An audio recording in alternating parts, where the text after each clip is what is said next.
Hello मेरे भाई, आप सब कैसे हैं? आप सब की देखिए मैं लेके आया एकदम VVI ऑब सब्जेक्टिव जो 2 मार्क्स में 100% पूछता है। ठीक है मेरे भाई, तो ये जो सब्जेक्टिव है 1 से 5 चैप्टर तक है। कितना से? 1 से 5 चैप्टर तक। उसके बाद फिर दूसर के वीडियो में 5 से 10 चैप्टर, यानी पूरे VVI सब्जेक्टिव आप सबको बस प्रोवाइड करवा रहा हूँ मेरे दोस्त। और आप सबसे एक ही को रिक्वेस्ट है कि आप मेरे चैनल को ज़्यादा से ज़्यादा शेयर करिए, सब्सक्राइब करिए, अपने दोस्तों को पास भी शेयर करिए। अगर किसी को PDF चाहिए तो मेरे नंबर पे ज़रूर, मेरे इस नंबर पे मैसेज करिएगा। ठीक है, 7294943085 इस पे मैसेज करिएगा, आपको PDF मिल जाएगा।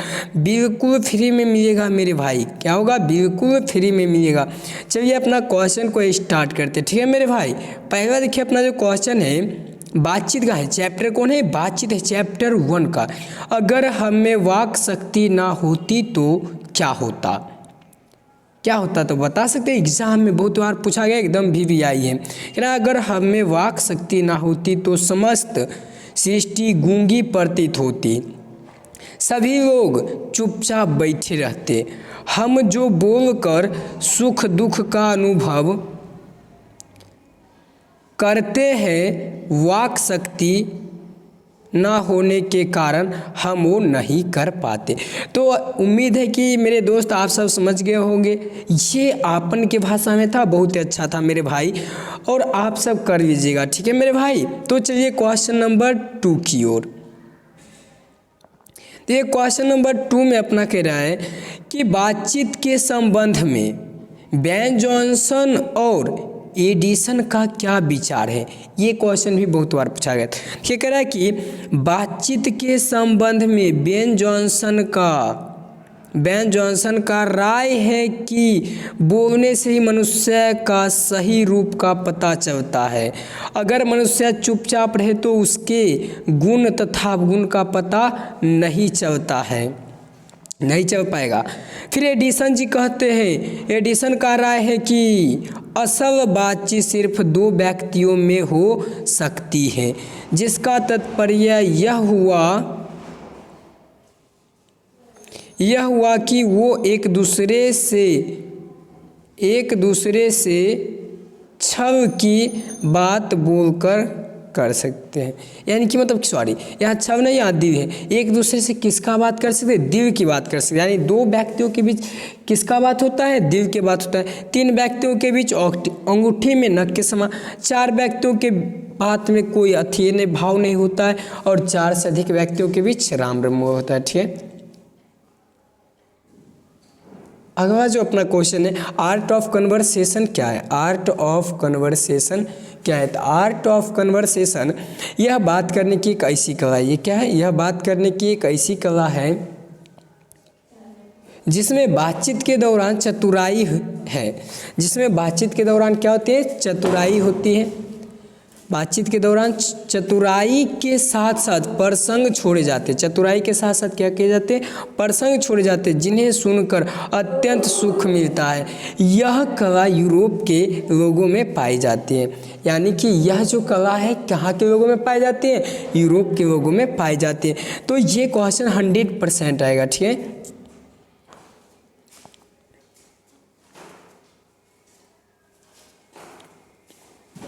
अगला अपना है, मनुष्य की बातचीत का उत्तम तरीका क्या हो सकता है? इसके द्वारा वह कैसे अपने लिए सर्वया नवीन संसार की रचना करते हैं। यानी सर्वदा वो अपने लिए क्या करते हैं? नवीन संसार की रचना करते हैं। क्योंकि मनुष्य में बातचीत का सबसे उत्तम तरीका उसका आत्म वार्तालाप है। यानी कि अपने खुद से रजैया के तौर में घुस के और बात करते, उसी को कहते हैं आत्म वार्तालाप। ठीक है, मान लीजिए कि आपको किसी ने धोखा दिया तो आप क्या खुद से बात करते हैं, ना कि किसी दूसरे, उसी को कहते हैं आत्म वार्तालाप। ठीक है, आगे आत्म वार्तालाप, मनुष्य अपने अंदर ऐसी शक्ति विकसित करे जिसके कारण वह अपने आप पर बात कर लिया करे। आत्म वार्तालाप इसलिए जरूरी है ताकि क्रोध पर नियंत्रित पाया जा सके, जिससे एक दूसरे को कष्ट ना पहुँचे। क्योंकि हमारे शरीर भीतर की मनोवृत्ति भीतर की मनोवृत्ति नए नए रंग दिखाया करती है, वह हमेशा बदलती रहती है। इंसान को अपने मधुर वाणी से सबको प्रसन्न करना चाहिए, इससे दुनिया खूबसूरत हो जाएगी। ये भी क्वेश्चन 100% आएगा मेरे दोस्त, इसको करते रहना है, ठीक है। चलिए आगे चैप्टर नंबर 2, उसने कहा था। चैप्टर नंबर 2 का नाम क्या है? उसने कहा था। पहले क्वेश्चन पढ़ते कह रहे कि जारा क्या है? मौत है। और निमोनिया से मरने वाले को मुरब्बी नहीं मिला करते। वजीरा सिंह के इस कथन का क्या आशय है? तो कहते हैं वजीरा सिंह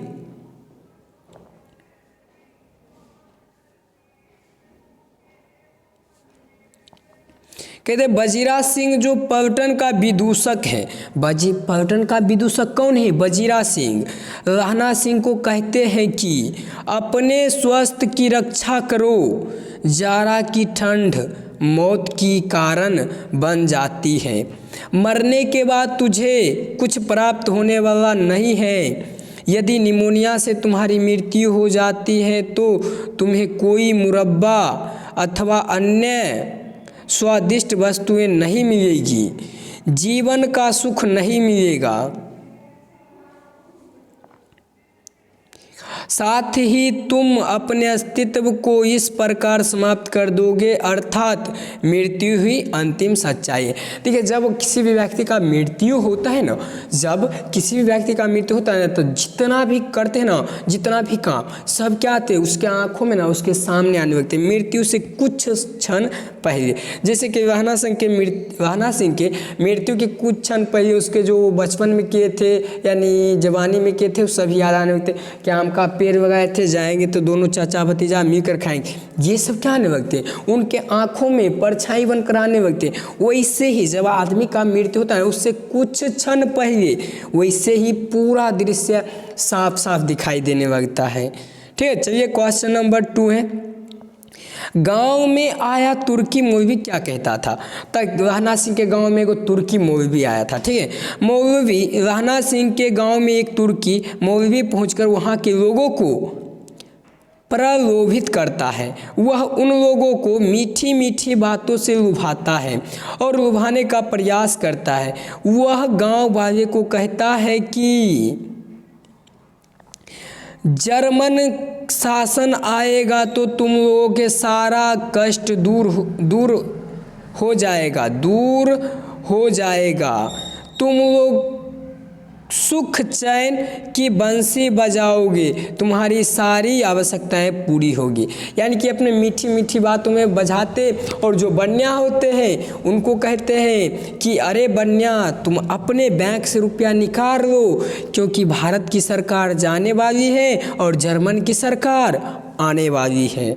ये सब कहते तभी वहाँ पे राणा सिंह पहुँचते और कुछ स्त्रियों को क्या करते ये ताबीज़ भी देते हैं। ठीक है, चलिए अपना चैप्टर नहीं अभी वही है, चैप्टर नंबर 2 ही है।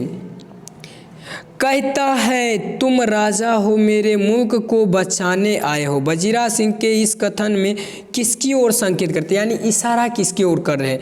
तो देखिए पढ़िए, चलिए कह रहे यह संकेत उस देश की एक महिला का है। उसके बंगले के बगीचे में जब वजीरा सिंह अथवा उसके अन्य साथी जाते हैं तो वहाँ की मालकिन उक्त महिला इन लोगों को फल, दूध अथवा अन्य भोज्य पदार्थ बहुत प्रसन्न होकर देती है तथा उनके लिए उनसे पैसा नहीं लेती है। उसे इस बात की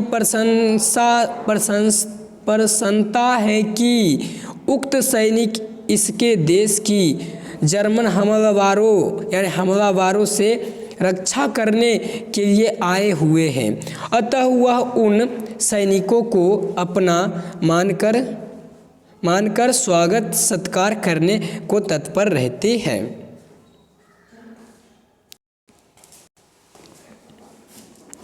क्वेश्चन नंबर 4 है राहना सिंह का परिचय अपने शब्दों में दीजिए। राहना सिंह कैसन था, कैसन दिखने में लग रहा था, एक परिचय अपने शब्दों में देना है, ठीक है। क्या है कि राहना सिंह एक वीर सिपाही था। वह उसने कहा था कहानी का हीरो था। क्या था? हीरो था, यानी प्रमुख पात्र था तथा उसका नायक है। लेखक ने कहानी में उसके चरित्र को पूरी तरह उभारा, यानी पूरी तरह दर्शाया है।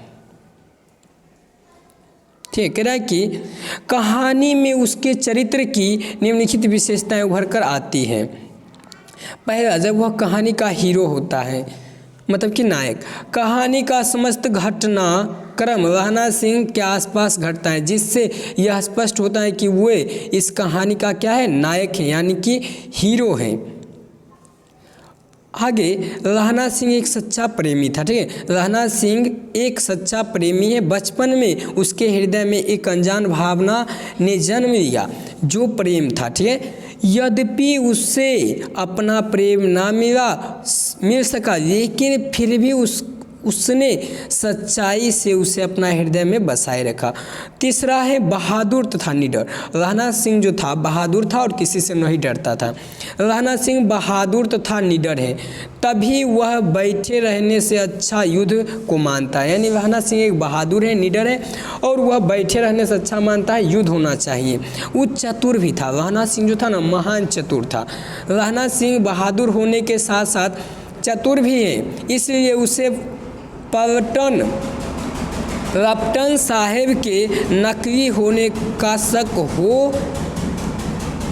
हो गया और उसने चतुराई से उसका भंडा फोड़ दिया। ठीक है, राहना सिंह इतना चतुर थे कि मौलवी को आधा माथा मुड़ के उसको क्या कहते, पूरे गांव में गधा पे बैठा के घुमा दिए थे। ठीक है, चैप्टर नंबर 3, संपूर्ण क्रांति। संपूर्ण क्रांति के राइटर जो अपना है जयप्रकाश नारायण। कहते हैं कि आंदोलन के नेतृत्व के संबंध में जयप्रकाश नारायण के क्या विचार हैं।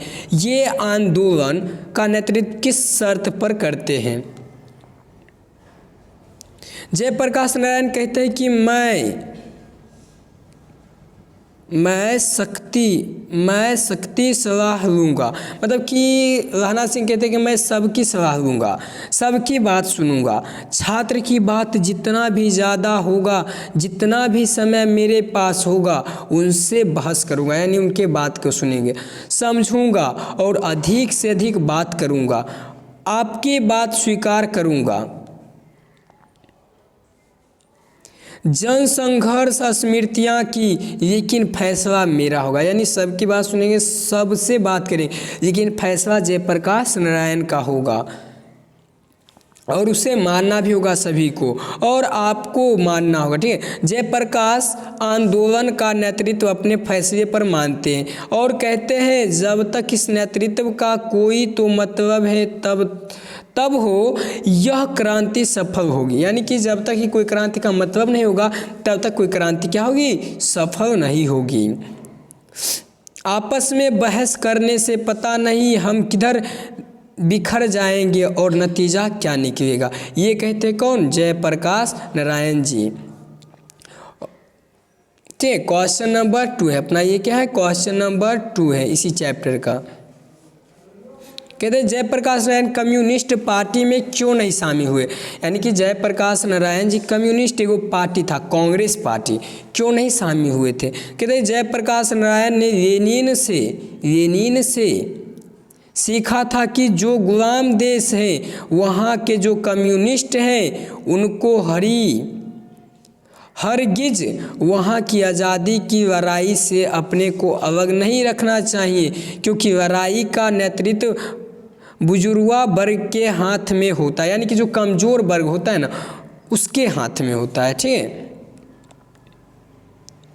अतः कम्युनिस्टों को अलग नहीं रहना चाहिए, अपने को आइसोलेट नहीं रहना चाहिए। जयप्रकाश देश को आज़ादी खातिर कांग्रेस में शामिल हुए, क्योंकि कांग्रेस देश का नेतृत्व कर रहा था। और जब इंदिरा गांधी बनी यहाँ की नेता, तो जयप्रकाश नारायण जी हो गए अलग, और तभी छात्र आंदोलन के 1974 ईस्वी में। ठीक है, चैप्टर नंबर 5 गैंग्रीन क्या है। चैप्टर नंबर 5 गैंग्रीन क्या है।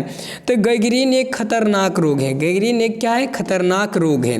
पहाड़ियों पर रहने वाले व्यक्तियों के पैरों में कांटा चुभना आम बात है, परंतु कांटा चुभने के बाद बहुत दिनों तक छोड़ देने के बाद व्यक्ति का घाव जख्म का शक्ल अख्तियार कर लेता है, जिसका इल्ज़ाम मात्र पाँव का काटना है। कभी कभी तो इस रोग से पीड़ित रोगी की मृत्यु भी हो जाती है। यानी कि जो पहाड़ी इलाका में उस समय का कांटा होता था 4 से 5 इंच का, 4 से 5 इंच का, यानी व्यक्ति के पाँव में इस ओर से उस ओर निकल जाते थे। जो व्यक्ति छोड़ देते थे उसके पैर में रोग हो जाते थे, और जब रोग होते थे जाते थे डॉक्टर के यहाँ, तो उनको क्या करना पड़ता था, पैर को काटवाना पड़ता था। ठीक है, ये क्वेश्चन 2024 में पूछा गया था, 2025 में 100% आएगा। अगला है दूसरा का क्वेश्चन, कह रहा है कि लेखक और मालती के संबंध का परिचय पाठ के आधार पर दे। कह रहा है लेखक और मालती के बीच घनिष्ठ संबंध है, यानी कि दोनों एक दूसरे के दूर के भाई बहन थे लेकिन एक दूसरे को मित्र मानते थे। ठीक है, उसके बाद कह रहे हैं लेखक और मालती के बीच घनिष्ठ संबंध है। मालती लेखक की दूर के रिश्तेदार की बहन है, लेकिन दोनों के बीच मित्र जैसा संबंध है। दोनों बचपन में इकट्ठे खेले लड़े और